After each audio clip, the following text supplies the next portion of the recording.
In case you haven't noticed yet, smartphones have increased in price recently.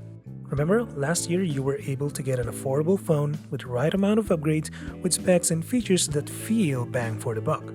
Today, that seems impossible. Thanks to the pandemic, the smartphone industry has finally felt the effects, and we, the consumers, are currently paying for it, literally. That said, this paves way for cheaper phones like the Umidigi F3s, which costs $159.99 US. All the links are in the description below if you're interested. But Umidigi is basically another smartphone company that only started in 2012. Although you may haven't heard of them yet, they are servicing over 20 countries around the world, including the Philippines. And on their website, where you can find the F3s, you can order this phone directly from them or through AliExpress. Nevertheless, this phone, the F3s, is neither a cheap nor a mid-range phone. It's a budget phone that doesn't try to do it all at a certain price point nor try to be the cheapest option in the market. And for a budget phone, it does perform like a budget phone, especially in one category, which is the camera. So right off the bat, the F3s is sporting 3 cameras in the back, 5-megapixel macro, an 8-megapixel ultra-wide, and a 48-megapixel Sony camera, which is on paper should be a good shooter since 48-megapixel is still a lot of megapixels, and Sony sensors on smartphones have been the leading optics provider. Then, you have a 16-megapixel selfie camera in the front that's housed inside a teardrop notch. Again, it's a budget phone, so I understand why they couldn't opt for a pinhole in the center or corner. But for the quality of photos and videos you get out of these sensors, it's not good. It's not even okay. It's just passable or usable. Yes, you can take some photos and videos with this phone, but they look like they came from the early 2000s. They are soft, bland, with almost no HDR effect, and slow to process. I mean, the stock camera up, which lets you shoot up to 1080p video in the back and 720p video in the front, is slow to capture and process, regardless of the background apps the phone has. You're better off downloading a third-party camera app, although you need to deal with annoying ads and some workarounds to make the ultra-wide work because Android being Android, third-party camera apps still don't offer ultra-wide support.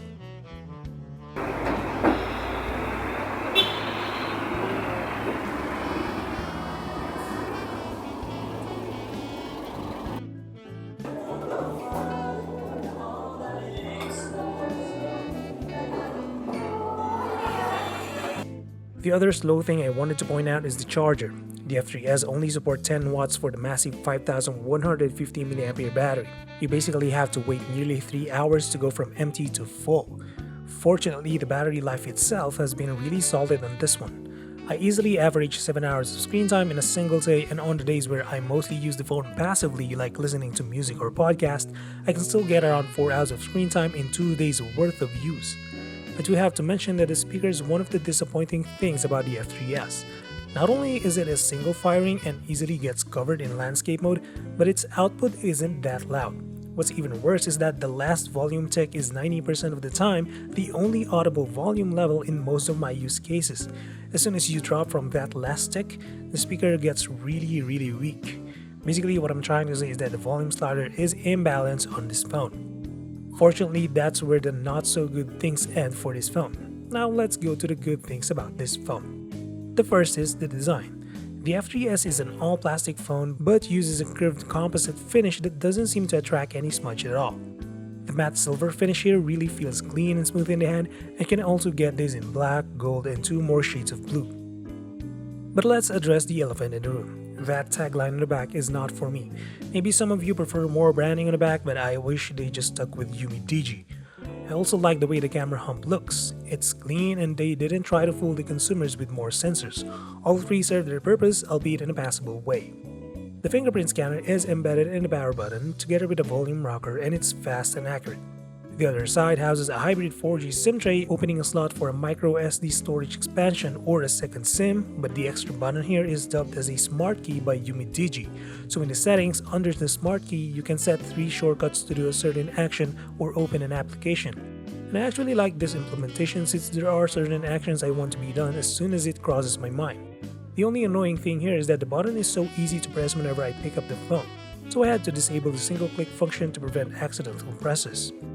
Up top, you still have the headphone jack, and of course the speaker and the USB-C port are down on the bottom. For a 6.7 inches phone, the F3s is on the tall side, meaning it's still quite manageable with one hand.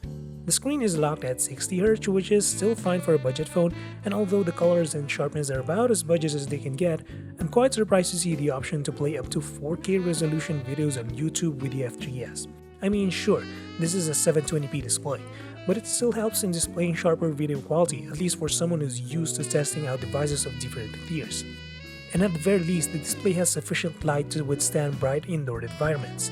The only issue I have with the display is that it has trouble recognizing my third screen touch when playing Battle Royale games, like Call of Duty Mobile or PUBG. So for those who use claw grip in games, like me, this may impede your in-game performance.